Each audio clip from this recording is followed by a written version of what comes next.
The lighthouse keeper's daughter. In a small coastal village, there lived a lighthouse keeper named Thomas and his daughter, Elara. The lighthouse was their home, a towering beacon of hope for sailors navigating the treacherous waters. Elara, now 16, had grown up in the shadow of the lighthouse, her life intertwined with the rhythm of the sea. Thomas was a stern but loving father, dedicated to his duty. He had raised Elara alone after her mother, a fisherman's daughter, had died in a storm when Elara was just a baby. The sea, both giver and taker of life, was a constant presence in their lives.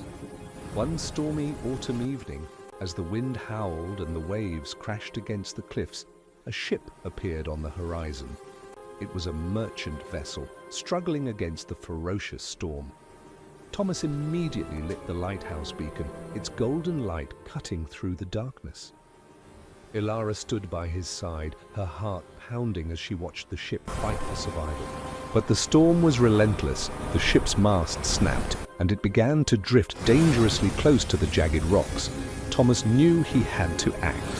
He grabbed a rope and lantern, turning to Elara. "Stay here," he ordered. "Keep the light burning."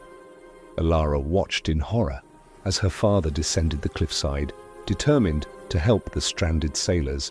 She kept the beacon lit, her hands trembling as she prayed for his safety. Minutes turned to hours, and the storm showed no signs of abating.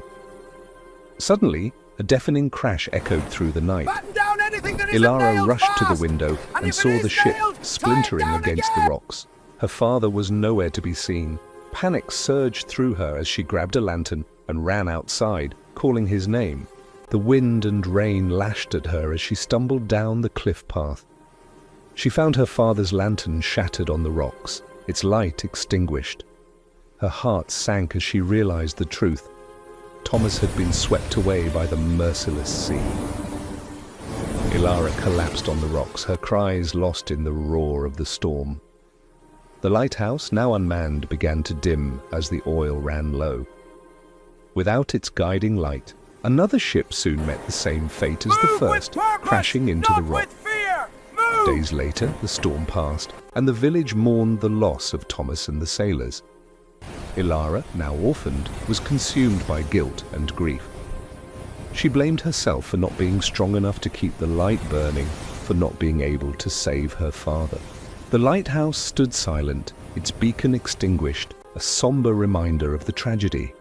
Elara left the village, unable to bear the weight of her sorrow. She wandered the coast, forever haunted by the sound of the crashing waves and the memory of that fateful night. The lighthouse, once a symbol of hope, became a monument to loss, its light never to shine again. Lars!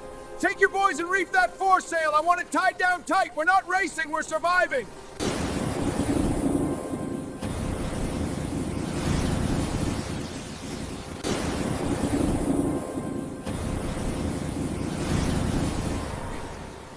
I'll not have my deck turned into a rolling armory by some fussy weather!